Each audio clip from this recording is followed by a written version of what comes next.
Hey guys, so welcome to this kind of switch it up style of doing the live video. So if you're watching this live, I appreciate you tuning in. And if not, hopefully you like the video on Chatterbaits. So I'm just going to jump right into it.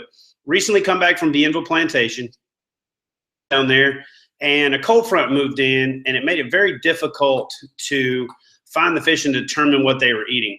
So I went to kind of an old standby when I need to work from the top of the water column all the way down into the bottom, into the grass, up and through the trees, and that's a chatterbait. So, you know, your basic chatterbait setup is a skirt, a jig head, and then this blade right here that makes it chatter by rocking back and forth as it goes through the water column. They have different types of tie points.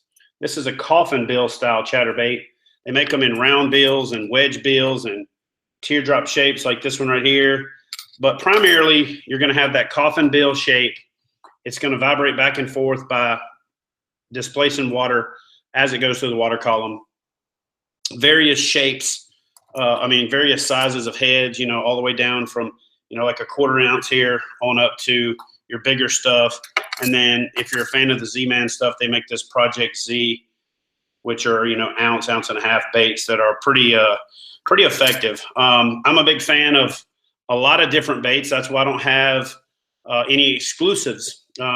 These basic Z-Man chatterbaits, so that one of the first ones to come out were lightweight. This one's an 1/8 ounce. They came off with a standoff skirt, and then this little Z-Man plastic, stretchy tail here that Z-Man is known for. These are great, but I also like to switch it up, and that's what's going to be the primary focus of this discussion about chatterbaits in the fall to winter transition. Listen, a chatterbait is a bait that you can fish year round. And I'm going to be honest with you. When they first came out, I looked at them, I bought a couple, I fished them and said to myself, why would I fish a chatterbait when I could fish a Colorado blade spinnerbait? Or why would I fish a chatterbait when I could fish a lipless crank? Why would I fish, and I basically compared the chatterbait to all of the things that the chatterbait compares to with different characteristics. And then, I kind of realized, the reason I can fish a chatterbait is because I can fish it instead of all of those different baits. So what I'm going to do is I'm going to show you that after the light bulb finally came on and I stopped being hard-headed and I decided to fish a chatterbait and I decided it wasn't a fad. These are some of the things that I do a little bit different than most people or just to think outside the box. So here's the deal. When you go out fishing and you're looking for a way to figure out what the fish are doing, it kind of depends on where you're fishing, what you're fishing for, how you're fishing for them, and then what you see and observe once you get out there, whether that's what you see when you actually see the fish, the type of cover and structure and vegetation that you have that you may or may not have known was going to be there, where the bait fish are positioning themselves, how much bait fish is there, where you're seeing the bait fish activity, where you're seeing the feeding activity, and then just variables combined. When you can't find out when you can't figure out where the fish are and all those variables are eluding you, that's when one of these baits excels, because you can fish it from the top of the water column by bulging it, holding your rod tip up, putting a little extra plastic on the trailer to give it a little bit more lift, or you can fish it all the way to the bottom and anywhere in between. So let's get right into it. So some of the quick things that I like to do. One of the first things that I like to do when I'm trying to get a chatterbait to where I can slow it down, where I can hold my rod tip up and I can slow reel it, yet keep it either up in the water column or at a particular depth, I like to add a swim bait trailer to it. Favorite swim bait trailers are these little Kitex right here in a 3.8 inch. Now, specifically to be a trailer because they're expensive, and they're really expensive to just add them onto a bait as a trailer. What I like to do is after I fish them and the nose gets torn up, I like to bite a little bit of it off and then throw it on there and rig it on there as a backup trailer. One of my favorites, probably my favorite all around for this type of setup, is the Power Team Lures Swing and Hammer. It's got a little bit more volume up here. The tail is a little bit bigger and it's got a lot more kicking action. And so I like to use those, and when I tear them up in their primary purpose, like I said, I bite the tip off or I cut them off with a knife, similar to the Save the Toads rebaiting concept video that I did. And I've got a few more of those coming this year, but I like to add a swim bait trailer. What that does to the bait, gives it a little bit longer profile. In the fall and winter, as the shad are moving up the creeks, they're a little bit bigger than they were in the spring. So I like to increase that overall shad profile. I'm a big fan when I'm in search bait mode, when I'm trying to figure out what they're doing. If I got relatively clear water, a lot of places have a good algae bloom early in the fall, but it dies off in the wintertime. So there's a little bit of a green kind of tinge to the water. And then the shad have a little bit more brilliant color to them. They're not as white as they are in the spring. They got a little bit more of that pearlescent purple and green in their body. So, you know, that color right there is one of my favorites, the barred skirt with the iridescent purple and green, pumpkin seed and white with that mossy back green and white head. And that thing right there in the 1/4 ounce size, the 1/8 ounce size, and then in the middle, one of the things that I really like to do, especially in an area where they're eating a lot of brim, it up. I like to go and do some off the wall kind of trailers. I'm a big fan of Gary Yamamoto's plastics. And when I'm fishing a high pressure system and the water's slicked out and they won't really blow up a Zoom horny toad because you got to fish it too fast, or they're getting too good of a look at a Spro popping frog, or, you know, even the top toad. I like these Gary Yamamoto Yama frogs. Well, after these things tear up sideways like that, so I'm not turning it flat like I do with the Zoom horny toad. I'm turning it sideways. So here's the line tie. That thing right there, as that bait shimmies and that water profile is in line with it, it pushes a lot of water, but more importantly, it has a profile like a brim, like a pumpkin seed, like a sunfish. And that little setup right there, as they're trying to feed up for winter, to get a lot of return on investment for as little energy expended as possible. And then these legs right here create a little bit of extra kicking action. What these legs tend to do too, bait fish to follow it along. So as you're reeling these bait fish, or as you're reeling the lure across there, there's this whole school of bait fish that are following your lure. And then when the bass takes off and those fish scatter, your lure's left there to get annihilated. So the Yama frog as a trailer on my Chatterbaits, I'm a big fan of that. It really does well. Creates a little extra vibration, a little bit more lift. I can fish it slower through the water column. And then on up to the, you know, big head, 1 ounce to 1.5 ounce, you know, just bruiser style that gets me a little bit more casting distance. I can burn it a little faster, but then when I want to slow it down, like this one, I had the Zoom horny toad, but I put it on there flat. I'm running it flat instead of sideways like I was with the Yama frog. This is something I'm going to be fishing faster.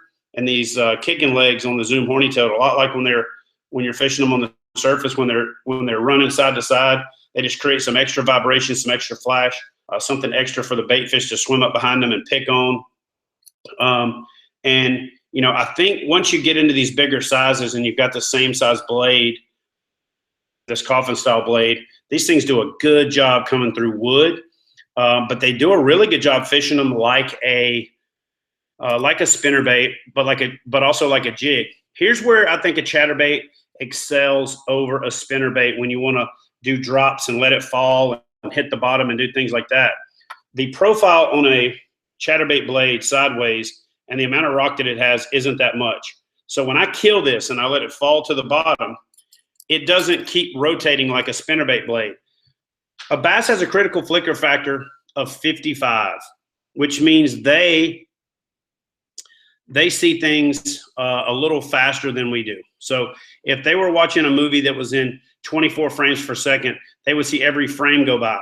So in my opinion, when I'm throwing a spinnerbait with a big blade on it and I stop reeling it and it slow falls, I think they identify that spinnerbait as a fraud much easier because the spinnerbait rotation has slowed down and they get to see the individual rotations of the blade and then they pick up on that. So a chatterbait for me has replaced my slow fall, bump it into wood, raising my rod tip, and then just let it flutter to the bottom. And I've done really well just dragging those along. A couple of quick modifications that are something that I really love to do. The other thing real quick is, you know, if you've ever fished a swim jig and you've put a skirt on it, a lot of the things that you would do to fish a swim jig, you can do with the Chatterbait. I like to use a swim jig when I've got clear water, high pressure system, fishing it a little bit slower, and I don't want vibration. But when I want vibration, I'm fishing more stained water. I'm trying to call the fish from a greater distance. I really like fishing a Chatterbait. A lot of times I'm fishing my Chatterbaits with a trailer hook on them. So if you're fishing it fast and you're burning it, and the fish a lot of times are going to come up and slap at it, throw that trailer hook on there, and that'll catch you a bunch of fish.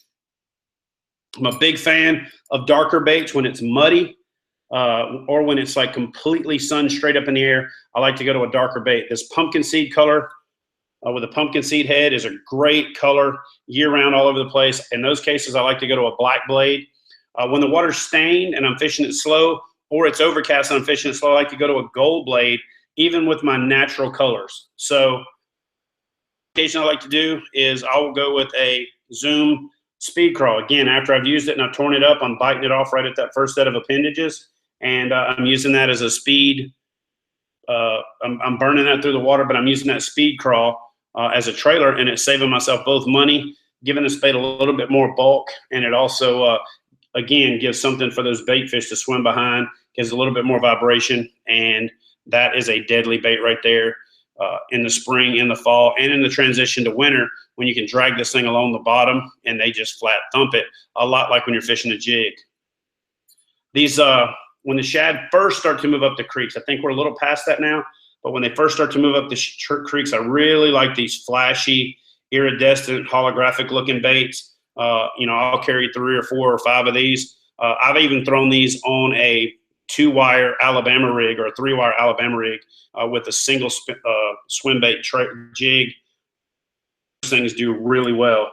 You know, so I always carry a lot of those. The standard chartreuse and white is a good staple in the summertime, early fall, and then late spring transitioning into summer. I do really well on the chartreuse and white, silver with the white trailer. Sometimes I put a fluke or swim fluke on there, and it does pretty good. One thing to keep in mind, if you're storing these things all in the same box, do not put plastics from another manufacturer in the same box as your Z-Man plastics. This stuff right here that does this extra stretchy stuff, there's something about them. If I put this in the box with my Yama Frog, or if I put it in there with the Zoom Horny Toad, if I put them in the same box, especially if it gets warm at all, this stuff right here will melt this, it'll melt that plastic, and once that process starts, it'll melt all your skirts together, so you'll have a big old blob and mess on your hands. So don't put Z-Man plastics in the same box with the other ones. When I'm carrying Z-Man plastics, I put all of my other plastics in this one of these kind of Plano boxes right here. I throw my baits in there. That keeps it sealed. It keeps it from interacting with the other baits. And I throw the ones with the Z-Man trailers on them in a plastic bag and put them somewhere else in the box, because if you don't, or put them in a different box, because if you don't, they're going to get torn up. They're not going to work. You're going to have a big mess on your hands, and you won't have a chatterbait to fish when you get to the water. Something I came up with recently, and I thumped a couple of fish on this at Bienville, and I didn't get it on video, is this setup right here. I use these cut tail worms a lot. They make them, this is the Magnum size from Zoom. Actually, let me show you what the bag looks like. So basically this is the UV speed worm. So it's a big one. This is the Magnum. What I like to do with these is they get blown up when you're buzzing them across the top, and it tears the front end up. And sometimes it even tears them up in the middle where you put the hook through. But what you're left with is that big piece right there, that big trailer. So I always carry a Ziploc bag with me to throw all of my spare parts in. And when I get home, I divide these up into smaller pieces. And this is what it turns out to be. So if you look at that right there, it's got a, you know, the rest of that worm is turned into a cool trailer. This thing trails behind it. It increases the profile quite a bit. This looks like the dark minnows that swim through the water. It's got that cut tail that's swinging around back there that's attracting brim and bait fish to come up and pick on it. And honestly, a lot of times I don't know what this thing is imitating. It might look like a baby eel. It might just look like a darker profile minnow or bait fish. But that little modification right there, that cut tail worm or that UV vibe worm from Zoom on a dark bait, I like when I'm going to do that, I like this purple iridescent black metallic, blue metallic setup. But that thing right there is flat deadly. So here's the deal. I'm going to close this thing out with this. if you're like me and you thought chatterbaits were a gimmick, if you thought there weren't something you should add to your arsenal, then you definitely need to reconsider that. So from the top of the water column to the bottom of the water column, don't matter how deep you're fishing, you know, from a foot to 15 or 20 feet, they make a great bait. Anywhere you would fish a jig, anywhere you would fish a lipless crank, anywhere you would slow roll a Colorado blade spinnerbait, the difference is you can fish this bait in all of those conditions without having to retie on another bait. They put off a lot of vibration when you use the silver or the gold blades, and some of them are now coming up with some variations, some black chrome and things like that. They also put off a lot of flash. So it's a versatile bait. It's definitely something you should have in your arsenal. I've put some of my favorites in the description box below. I'm a big fan of the Z-Man stuff. The Strike King Tour Grade Rage Blade, those things are deadly. I don't like them around grass as much because they got that little barbell thing that sticks off the bottom, but I love them around wood. They hit, they deflect, they kick off. And then I've recently started playing around with this thing. It's a Hellraiser, H-A-L-E, from Stanley, the same people that make Ribbit Frogs and the Top Toad. The cool thing about it is it's got this articulating hook.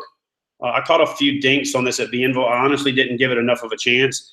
But what I'm going to do is I'm going to slap a swim bait trailer on there, rig this thing up weedless, and go fish it in some grass. It looks like it's going to have that spade head is going to come through stuff a lot easier. That V blade is going to have a little bit different action, and that articulating hook point is going to allow this thing to keep from getting thrown as much. So thanks for tuning in. Listen, we're going to do this thing a lot more often. I am going to try to start bringing you some of the stuff after a trip, when I'm rigging my tackle up, when I'm putting things together, give you some of the tips, tactics, and techniques that I use that provides me a lot of success on the water without necessarily having to show you everything about the catch and go to some full-length production. So hope you guys enjoy this style of video. Do me a favor, hit this subscribe thing right there. And if you like this video and you want to watch some more videos, watch this one right here, or this list right here of my how-to playlist with a whole bunch of other great tips and tactics and techniques on how to put fish in the boat, especially when fishing from a kayak. I will see you guys next time. Thanks for watching. Do me a favor, give the video a big thumbs up, share this. If each one of you guys can reach one more person and get another person fishing, we'll grow the channel to double its size, and we'll grow the number of people chasing bass in this country and help our sport out. So I'll see y'all next time.